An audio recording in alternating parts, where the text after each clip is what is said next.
Hello everyone and welcome to day 4 of Inktober. Today I'm illustrating a full English breakfast, or a fry-up as they say here in the UK.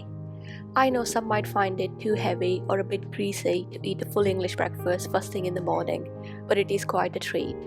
I didn't really need a recipe for this, but just in case someone wants one, I have added a link below for Barry Lewis's recipe. If you would like me to illustrate a particular recipe, then let me know in the comments. I will let you enjoy the rest of the video. Do remember to comment, like and subscribe. See you tomorrow. Bye!